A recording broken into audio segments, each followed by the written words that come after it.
Welcome back, I'm Tedward. Welcome back to a snowy, frigid day here in Michigan, and welcome to the 1998 Lexus GS400. This would have been the Japanese alternative to the 5 Series, and because this GS400 is equipped with a 4-liter naturally aspirated V8, this would have competed with the E39 540i, and it would have done it for about $6,000 or $7,000 less. It's rear-wheel drive. It sounds fantastic because the owner, Topher Drives, my buddy Sweet Baby B, Chris Brower. I have so many cars. He has too many cars, but he's put this raunchy exhaust on this thing, so it sounds incredible. And this is exactly how you would feel 98 rich. Best plate. Dude, your plate game is fantastic. So this car means a lot to me because one of my favorite movies growing up was a Forrest Whitaker film called Ghost Dog, The Way of the Samurai. It's a really goofy thing to watch now, but it's about a hitman who has a code. You know, he lives in New York, he's got this code of what he does, but the opening scene, I think, is the opening scene. He steals a GS400 and plays music. It's like Wu-Tang or something, and it's just so cool. Now, I do think that this car aged really well. It's a little ahead of its time, and I think it looks newer than even the E39, but I can still look at this and not quite see the classical lines of the Germans. However, I do see longevity because this car has 120,000 miles on it right now. I basically have no concerns about it because although the BMW with its M62, I believe, am I right? An M62 right. Would have had timing chains. Those were single row chains, unlike the S62, which would have been in the M5 later on. And the guides go bad. They need a lot of work. They can be like a troublesome thing. Whereas this is a 1UZ. This eventually was, a version of this was approved by the FAA to be in an airplane as a twin turbo V8. So this is pretty much bulletproof as long as you do basic maintenance and timing belts at every 100,000 miles. So you should be good to go. This thing looks fantastic, it's fun, and even though it's a frigid cold day, we're on the correct rubber. We've got Bridgestone Blizzak WS90s on the car. On what on earth are these wheels? They're so little. So these are from actually a later model GS300, the facelifted version of the 2nd gen. But when I bought this, it was on a horrendous set of like aftermarket wheels that I just couldn't deal with. So I got these off Facebook Marketplace for pretty cheap, and Bridgestone hooked it up with some Blizzaks. Fantastic. It's been great. Love to see it. I love that we've got it running here because the steering wheel's a little wonky and we don't want it to lower itself. So we will do a startup at the end for you. Maybe I'll just place that in the front, but I want to show you under the hood because this is, if you want to open that up, this is what's really exciting about this is also, I love that you never have to question what it is. Yep. It tells you right there. This was tried and true. This is the V8 that would have started the arms race of luxury Japanese cars in America with the LS400. So this engine was essentially a 1989 evolution up to here, and I think it ran until 2013. Something like that. In various cars. It's unbelievable. But remember, this is the engine that would have been powering any million-mile Lexus you've ever seen. And this is the engine that makes you feel like Toyota V8, very, very good. In terms of size, it's a reasonable car. It's still like a proper mid-size sedan, but it's got all of the appropriate leather. You can see all the sort of Toyota-y things where we've got the same Camry little buttons here, and this is out of a Camry. But you've got the sort of excessive leather, so it has like a little bit of a pleat to it. You've got HVAC back here, no USB-C. No, you can smoke in it easily. Absolutely, and that's probably what you would be doing. These are nice and reclined. That's like, look at this. Great cup holders. Like, dude, they were thinking. This is at a time when the Japanese were just on the hunt. But if you were a Toyota person, let's say you had a Camry, this would look a little maybe too familiar when you're starting to get into the $45,000 to $46,000 range in your 2000 or your 98 Lexus. I almost said 2000. This is crazy. 98, dude. This is fantastic. Around the back, my favorite feature of this car are these taillights. They are unmistakable. And I just think this car looks so good from the rear. It has, honestly, you know what's weird? It kind of reminds me of Honda Accord taillights from this era in the wagon. So I was going to give you a rev. Yeah, give me a little rev, because this thing sounds raunchy.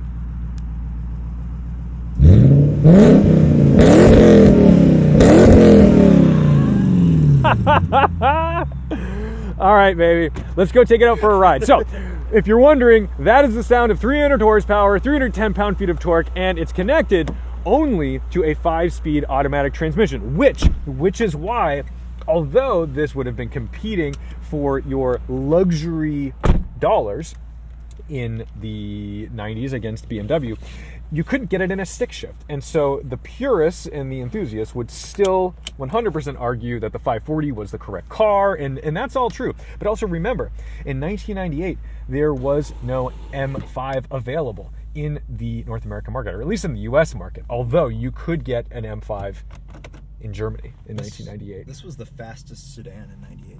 I believe it. Yeah. Oh, I just like everything about this thing.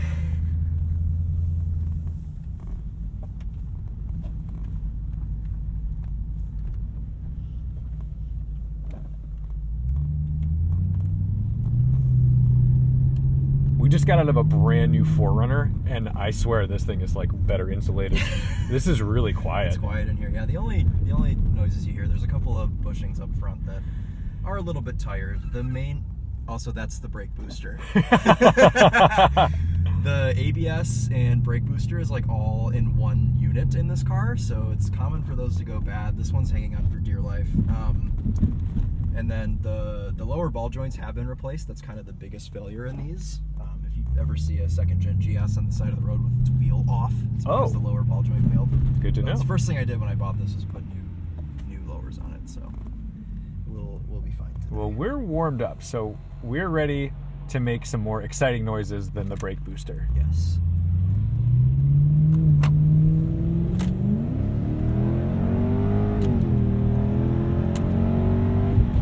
That's fantastic. This actually is quick. It is quick, yeah. I'm genuinely impressed. The brakes are a little touchy on first glance, but again, that's 100% whatever has been replaced on this. We can always change that with a different pad or something. So it's not like there's a 9,000,000% chance this doesn't have Lexus OEM brakes on the car. No, I put some Akebono brakes on it. Nice.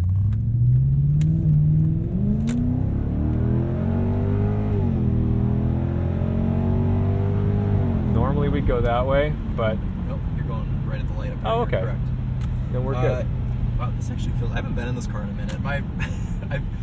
This car's been out on like an extended loan to my friend Stu. So he's been driving it for the past, I don't know, 6 months or so. It's good to be back in it. It does feel genuinely quick. 6 seconds to 60. Yeah. It does have some level of paddle shifting. It's got the same thing on both sides. So it says down and down here. So if I hit that button... You have to be in manual. Oh, I've got to go to manual Yes. first. Okay. Good Lord. Oh, and then it tells me my gear right here. And then your upshifts are on the back of the wheel. Got it. And it'll hold gears too. It'll bounce off the limiter. That's great. All right. Well, it's pretty long gearing. Yeah.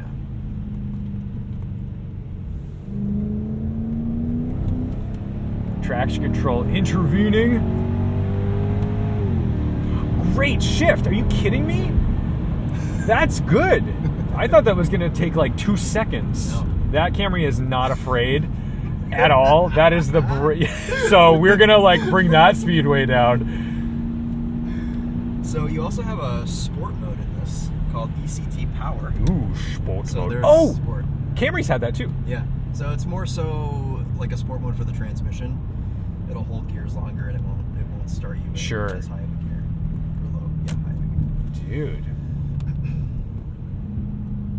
I know, we're probably like, it's probably so bad for this car to be doing that. It's okay. This is why all those Acuras back in the day, like a CL, would go through transmissions every 50,000 miles. Because people were manually shifting them? Yeah. This is actually about as fast as we could go around that corner right now on Blizzaks. I'll get ahead of this guy, and we'll take that exit. Yep. We've got the juice for it. We do. Dude, this thing rules. It's It drives so pretty comfortable. nice. For being the same age as me, you know. Still got it.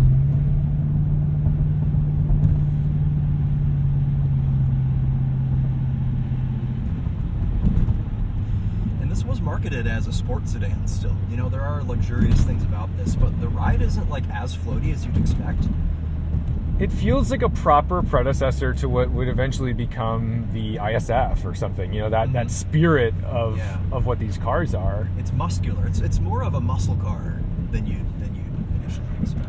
Yeah, and like while those cars were never I don't know, real competitors for like an RS4 or an M3 or a C63, they still really did what they needed to do. Yeah. Oh, it's doing it on its own. That's cool. Wow. Well, we should do like a little 0 to 60 test here just to see. We'll let this truck go by. Maybe we'll turn off VSC, however that works. Yep. I'm sure it doesn't need any holding for that. It's an open diff also. There was no limited slip available with the second gen GS. So. All right, so we're here. We'll go. All right, we'll just leave it in drive. And I'm not going to brake boost it because like we want to just be nice to it to some extent.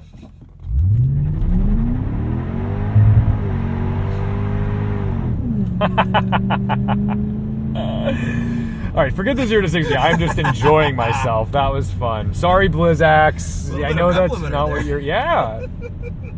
That was great. This thing's a hoot. What a hysterical vehicle this is. This is just the most fun. Good job. Good job, Lexus. We couldn't even do that in the Toyota 4Runner that we had because like that truck had so much nannies interfering even though we were holding the buttons. And I know the comments are like, oh, don't you know you have to come to a complete stop and hold the button for 19 seconds? Yes, we do know that. And it still doesn't turn everything off.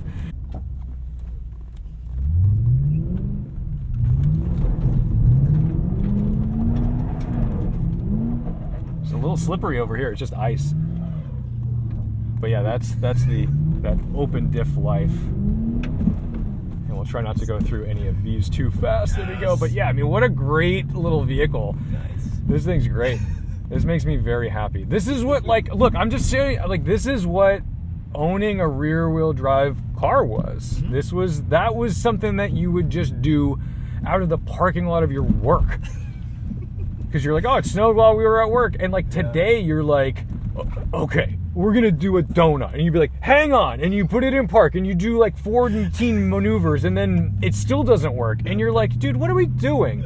You know, I'm going to just get old man on you for a second. Launch control used to be your right foot and your left foot. And that was launch control. Today, you get in a car and you're like, oh, we got to go into the menu and we got to select, oh, we weren't in sport mode, so it wasn't available. And then we got to hit the button until it tells me the beep. And then I got to put my foot on the brake and I put my foot on the gas. Oh, it canceled it because I didn't do this. Like, unbelievable. In shorter terms, cars were better. Cars were better in my day. The problem was, in my day, I had no money. So I unfortunately couldn't use any of the great cars that I wanted to use. So this manual mode it sets a maximum gear, so you're probably in like third being the maximum or something. Okay. So it, in theory, should bounce up rev in there. Let's try it.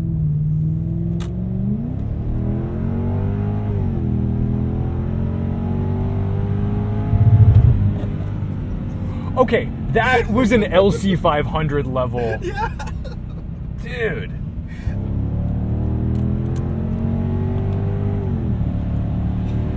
I am just smitten. This thing rocks.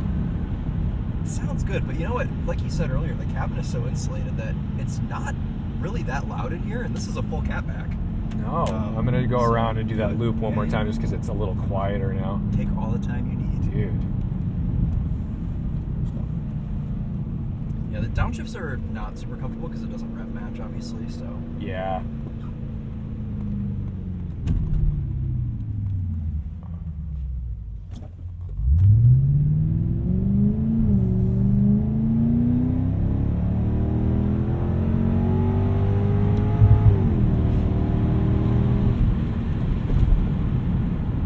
Love the way it revs out and comes alive.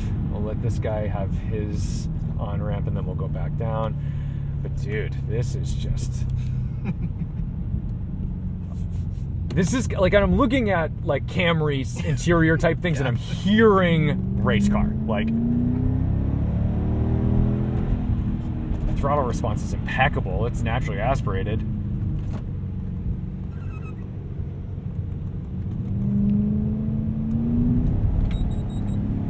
Beeping at me for traction control. Oh my goodness.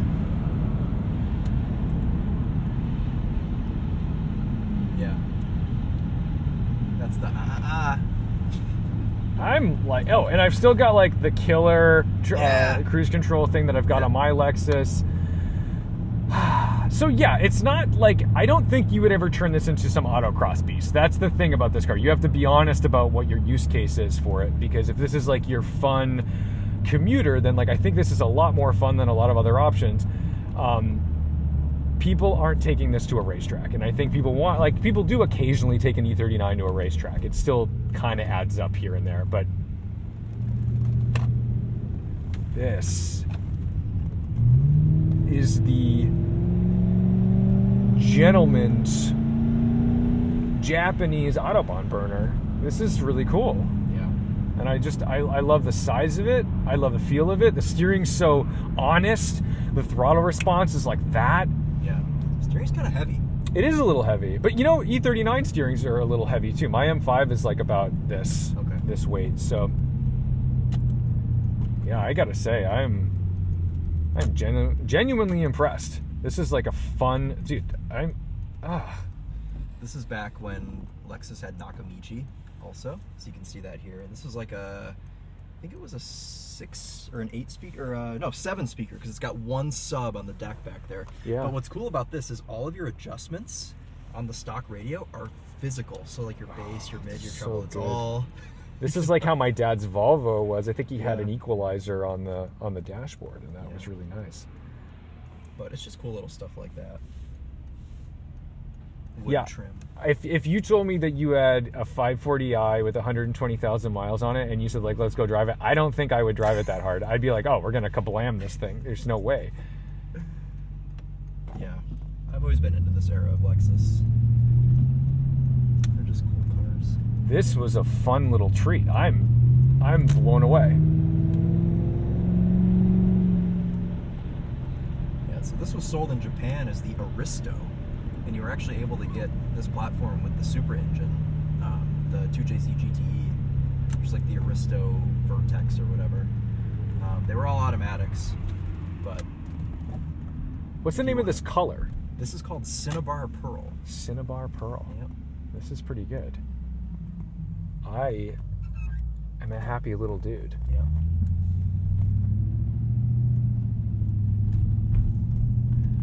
What would be really fun is to get a wild coilover suspension for this car, really just dial it in and see if you could turn it into a little more of a track weapon. And modern suspensions, if you spend real money, would probably allow for this to be both compliant enough to daily drive and stiff enough to like really chuck around some corners. So, well, this is a coveted platform for drifting. Oh. There are people that drift these, and then the 300s as well, the 2JZ GE inline 6 powered car. But people set them up and they do pretty well. Dude, this is just the absolute coolest. The noises are fantastic. The brake booster is just doing its thing. And we've got our power and our snow mode. So that assumingly is just slipping the heck out of the torque converter when you're in first or whatever. And then more smoking. Yeah. Lots of smoking. Yeah. Which we know would have been true of the Japanese, especially in this time period. That's like a thing. Yeah. Garage door openers. Yeah. Also, somebody took the time to peel off the warning stickers from the visors. Oh yeah, I can see the outline there. They did it for whatever reason. These are just... Everything's held up well in this interior for the most part. I mean, somebody had some aggressive rings or something and scratched up the wheel, but like the leather itself has held up well. The dashboard's not cracked. Like, and is this in good shape? I gotta ask, is this speed dial? Yeah, that was for when it had a car phone at some point. That's amazing. It doesn't have one anymore. Yeah, let's see. Okay, just the adapter for adapter, that, and then in here. Oh, cool. That's nice. Oh yeah, and it's, like look, the phone lines in there. The phone would have gone. Dude, yeah, this is 98 rich. Yes, sir. Got unfortunately no handbrake, which would have been cool. That's so broken down there, the foot brake. that's a one up on the Camry one ups it on that, because you would have gotten a handbrake on that. Yeah. But I love that this is all original. In Ghost Dog, we noticed that this had been replaced with a Kenwood, yeah, and it would have had to be, because this has the scene requires him to flip a CD into this, and this car has a 6 CD changer cassette that goes in the back in the trunk. Actually, no, that's not in the back in the trunk. It's right here. Oh, it's there. Okay. So I've never used it. So that's why they probably. Oh, my address is on that one. Yeah, you can't see it. Okay. And if you can, I will blur it. Okay. But that is probably why they either swapped that out for the Kenwood and got a deal with Kenwood, or the car they used just happened to have a Kenwood in it, so they could pop it in. I bet they put the Kenwood in so they could do that with the CD. But yeah, well, that's like a quick taste. I just wanted to show. I've never driven this car. I've never driven any GS400, and I just want to show you like what the Detroit Lexus Special looks like.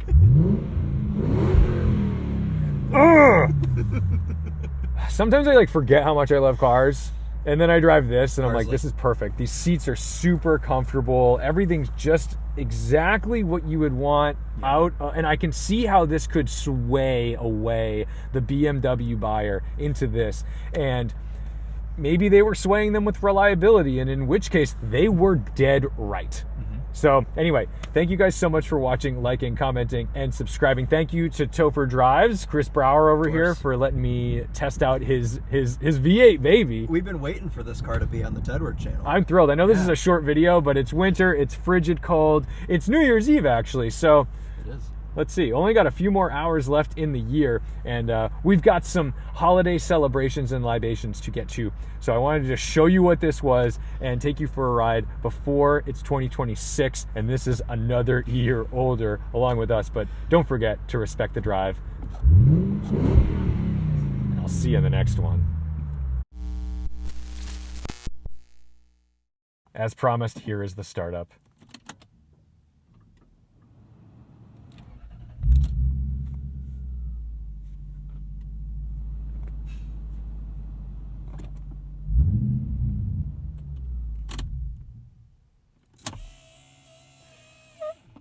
Oh, that's the sickest thing ever. Dude, look at this key, by the way. This is a great key. This is a really impressive key. Wow. This is something. I mean, I guess BMW would have been doing the same thing, because they would have had their BMW logo in the middle with the up and down. But yeah, cool.